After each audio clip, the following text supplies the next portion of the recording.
maka itu pahalanya setara ibadah haji dan umroh gitu ya gitu. Dan masih banyak lagi itu ya yang setara haji dan umroh gitu. Bagaimana buat perempuan, kan nggak bisa kan misalnya terus di masjid kan, apalagi kan ya laki-laki yang diwajibkan untuk sholat berjamaah. Buat perempuan juga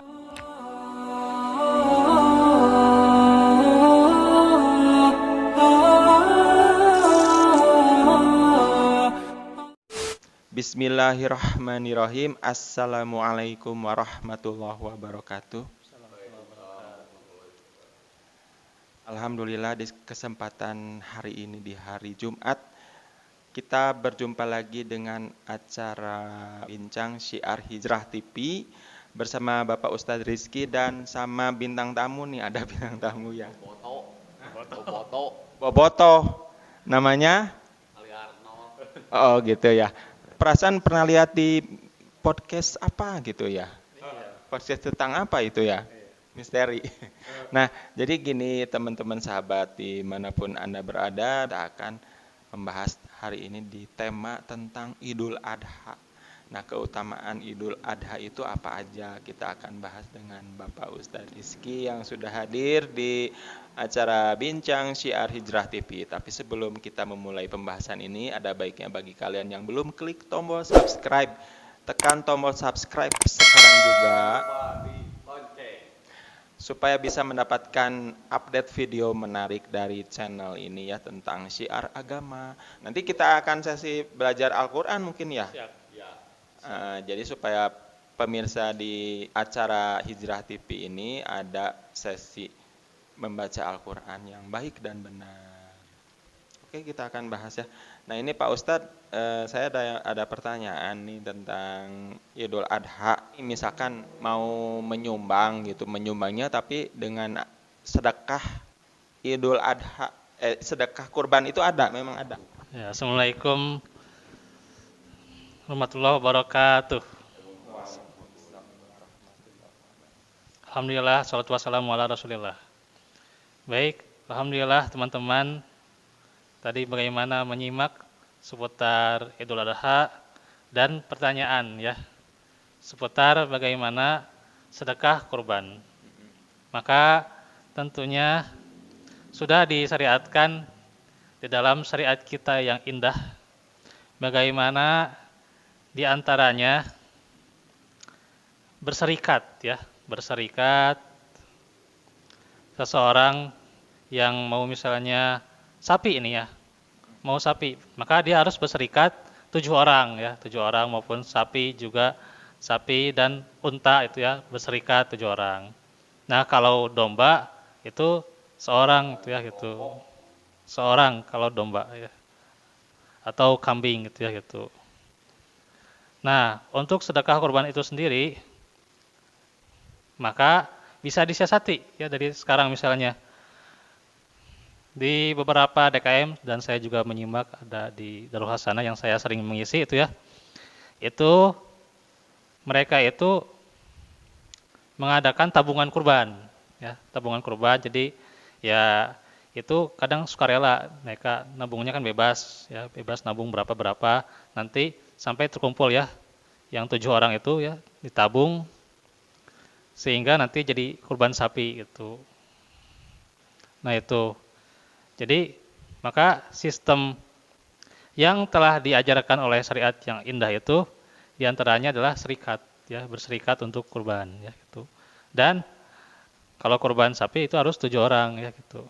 Maka diantaranya boleh-boleh saja kalau kita mensiasati, misalnya ya yang mampu dari awal itu ya, dari awal misalnya mau tabungan kurban untuk sapi ya, maka secara sukarela terus menerus ya, nanti sampai hari haknya, nah dia untuk kurban sapi itu yang disyariatkan. Barakallahu fikum. Nah untuk pertanyaan kedua, sebelum Idul Adha itu kan ada yang namanya puasa Arafah. Nah itu puasa Arafah itu kan sehari sebelum Idul Adha. Berarti ada yang puasanya itu dari 1 Zulhijjah sampai 10 Zulhijjah. Nah, itu bagusnya yang mana, apakah memang harus 10-10-nya puasa sunat, atau misalkan kita ngambil yang 3 hari sebelum Idul Adha. Bismillah. Hadirin atau teman-teman, jadi sudah disyariatkan pula tentang tanggal 9 Zulhijjah ya, atau Saum Arafah. Nah, ada di dalam sebuah hadis yang tadi saya juga baca, saya terangkan, yakni Tis'a Zulhijjah ya gitu. Disyariatkan. Nah, beda-beda para ulama itu. Ada yang Tis'a itu memahaminya 9 hari ya, di bulan Zulhijjah. Jadi 1 sampai 9 tuh ya. Itu juga diamalkan oleh Ibnu Umar dan juga ulama salaf itu seperti Qatadah, Ibnu Sirin juga ya mengamalkan itu. 1 sampai 9 Zulhijjah. Ada juga yang pendapatnya juga hanyalah Tis'a Zulhijjah itu 9 Zulhijjah saja ya. Karena sesuai bahasanya Tis'a itu hari ke-9 gitu. Itu ada yang berpendapat demikian. Gitu. Nah, maka yang disunahkan itu tadi kan yang lebih baik ya. Maka di sini gini. Kalau hemat dalam syariat yang namanya perselisihan atau khilaf pendapat, ya kita mengikuti yang lebih baiknya, yakni kalau kita yakin 1 sampai 9 berarti ya 1 sampai 9. Tapi kalau kita yakin 9 Zulhijjah saja ya 9 Zulhijjah gitu ya. Itu.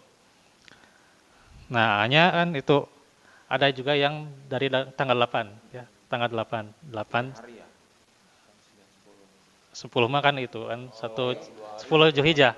10 Zulhijjah tanggal 10 mah. Jadi Idul Adha.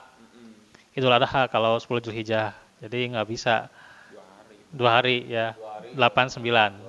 Ya kan tuh tarawiyah gitu ya. Cuman hadisnya ya saya baca itu hadisnya lemah gitu kalau tarawiyah. Gitu ya. Ya memang hari tarawiyah itu ada tapi nggak ada sunnahnya untuk saum gitu ya. Itu juga kan saum 1 sampai 9 atau 9 Zulhijjah juga itu bagi yang dia tidak haji ya gitu. Nah, itu. Jadi yang kuatnya itu yang Tis'a Zulhijjah tadi ya gitu. Cuman 2 pendapat. Yakni ada yang 1 sampai 9 ya. Dan juga ada yang 9 saja. Nah, itu sebagian menyimpulkan demikian. Tapi tentunya ya kita dari perbedaan ini maka tentu tidak semakin memperuncing. Tapi bagaimana legowo ya gitu. Ya, legowo lapang dada dalam masalah ikhtilaf yaitu tentunya akan indah ya gitu. Maka ya kita cenderungnya yang mana gitu. Mau yang 9 atau 1 sampai 9 ya gitu ya. Ya demikian. Ada pertanyaan lagi nih Pak Ustadz.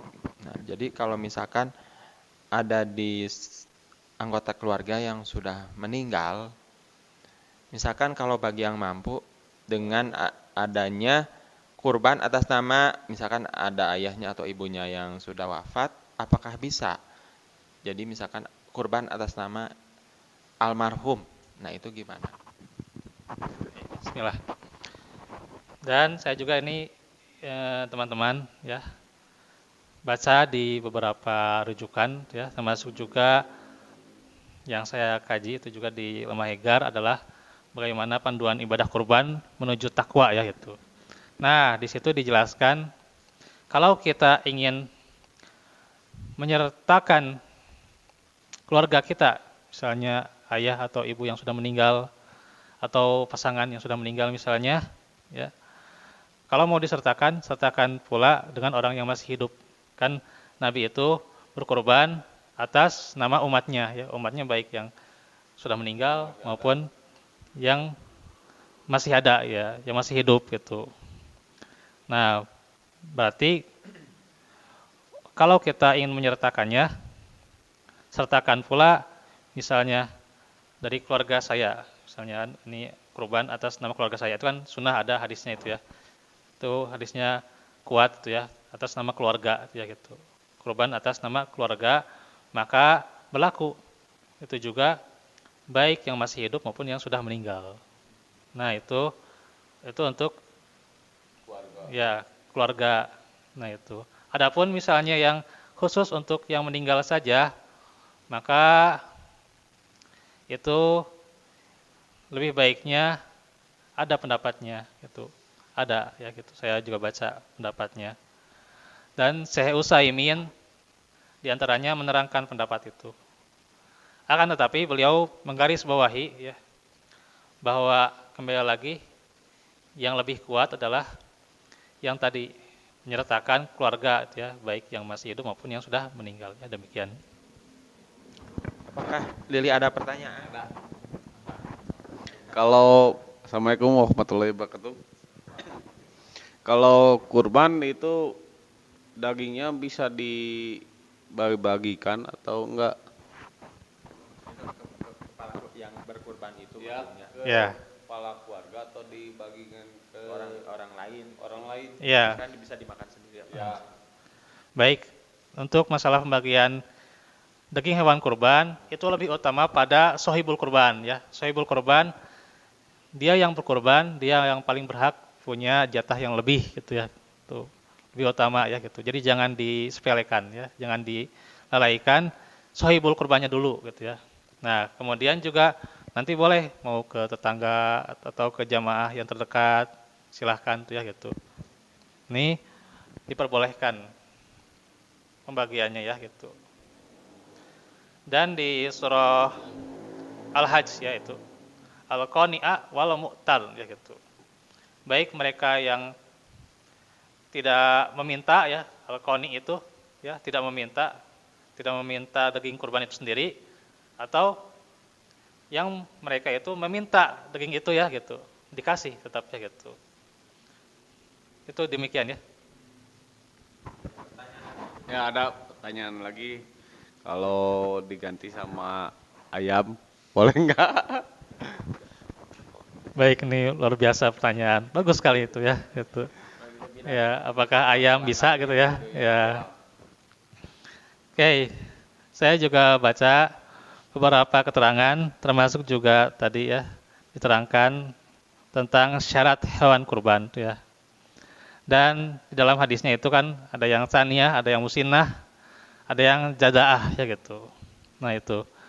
Dan diterangkan juga hanyalah yang diperbolehkan itu sapi ya, kemudian juga kambing atau domba dan unta. Adapun kerbau, nah itu dikiaskan oleh sebagian ulama adalah dikiaskan dengan sapi, karena dia walaupun ada perbedaan ya sapi dengan kerbau, tapi itu adalah satu jenis sapi dengan kerbau itu. Ya, demikian. Ini ada pertanyaan lagi nih Pak Ustadz. Kan misalkan kalau saya masih ingat waktu kecil itu kan pernah dikasih hewan kurban sama orang tua gitu ya. Nah itu jadi kalau misalkan atas nama anaknya gitu, anaknya itu maksudnya belum balik gitu loh. Nah itu gimana? Misalkan kan saya pernah ingat, saya dulu pernah begitu sama almarhum bapak saya. Jadi apakah itu afdol apa gimana gitu. Terus kalau misalkan dalam seumur hidup itu cuman satu kali berkurban, nah itu gimana gitu.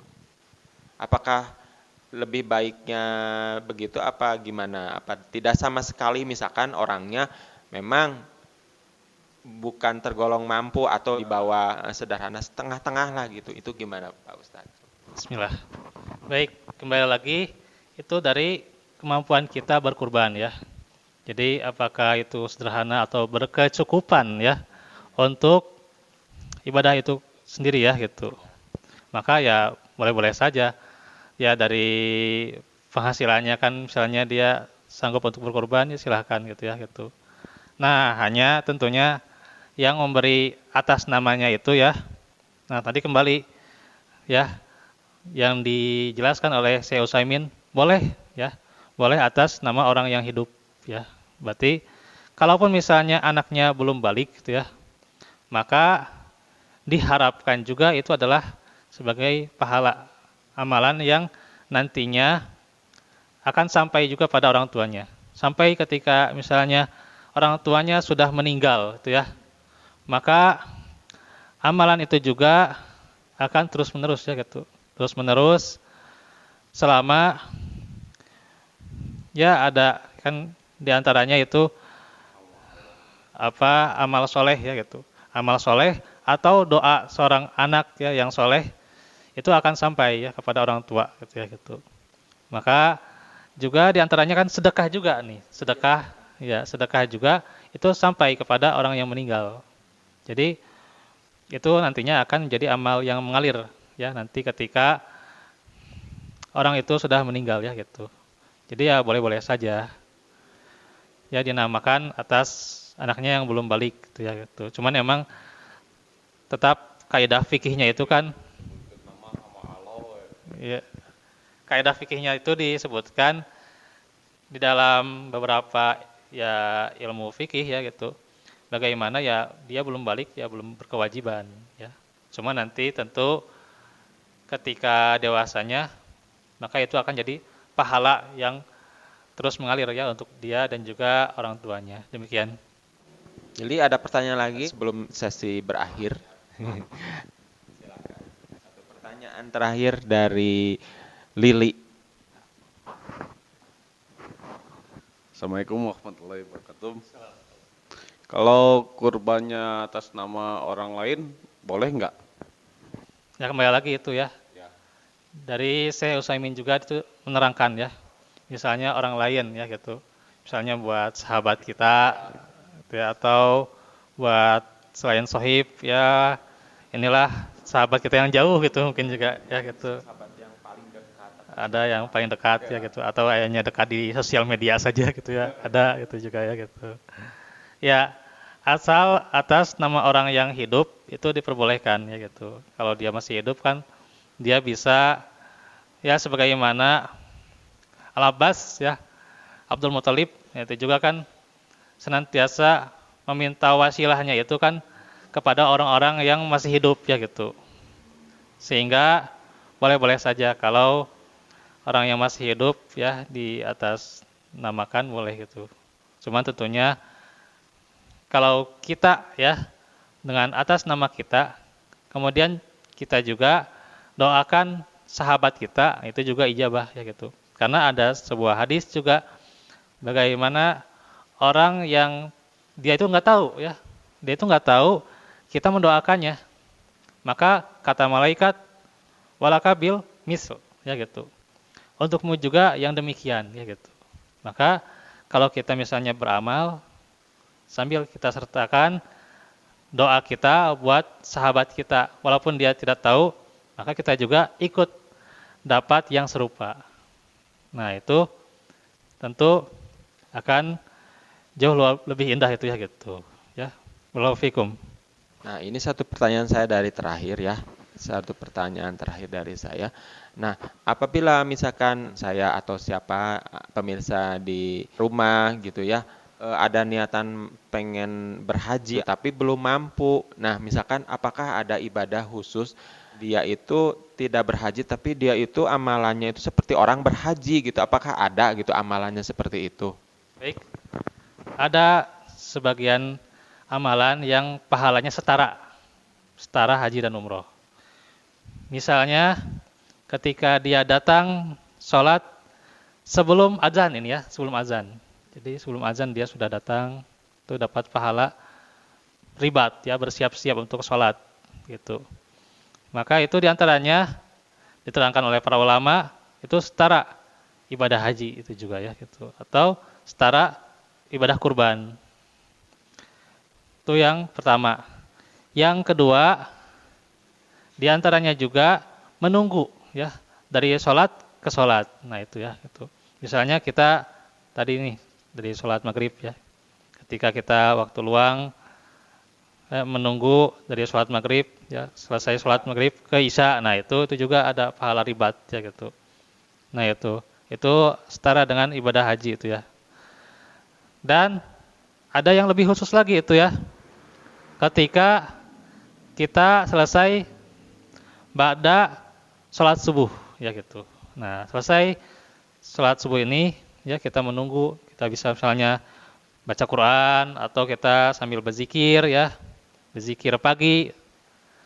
Terus juga kita sambil mengaji ya atau mendengarkan tausiah sampai waktu syuruk ya. Nah, itu sampai matahari itu ya sudah terang gitu ya, kelihatan terang gitu ya di pagi hari. Nah, itu ukurannya 1,5 jam. Dari adzan subuh itu, dari waktu subuh 1,5 jam. Ya. Ya, kalau itu mah ya bagusnya itu ya salat duha ya, salat duha di awal. Ya itu salat duha di awal bisa jam 7 jam 8. Tapi kalau mau di waktu syuruk misalnya berarti jam 6 kurang 10 menit gitu ya di antaranya. Tapi itu kan masih syuruk. Berarti tunggu sebentar dulu nanti sampai benar-benar terang, maka salat duha di awal waktu boleh-boleh saja gitu. Atau sebagian juga mengatakan salat syuruk ya boleh itu juga boleh ya. Maka itu pahalanya setara ibadah haji dan umroh itu ya gitu. Dan masih banyak lagi itu ya yang setara haji dan umroh itu. Bagaimana buat perempuan, kan nggak bisa kan misalnya terus di masjid kan, apalagi kan ya laki-laki yang diwajibkan untuk sholat berjamaah.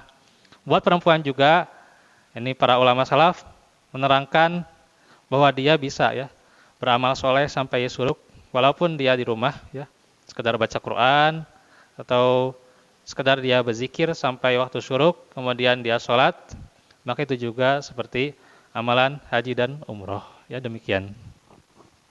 Baik, terima kasih Pak Ustadz Rizky sudah memberikan tausiahnya dan penjelasan tentang Idul Adha atau kurban. Nah, bagi pemirsa dimanapun Anda berada yang mau bertanya, silakan kirim pertanyaan di kolom komentar di bawah video deskripsi ini.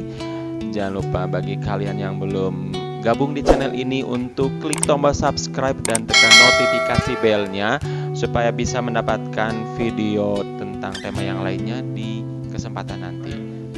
Akhir kata, kami dari segenap tim dari Bincang Syiar Hijrah TV mohon undur diri. Wabillahi taufik wal hidayah. Wassalamualaikum warahmatullahi wabarakatuh.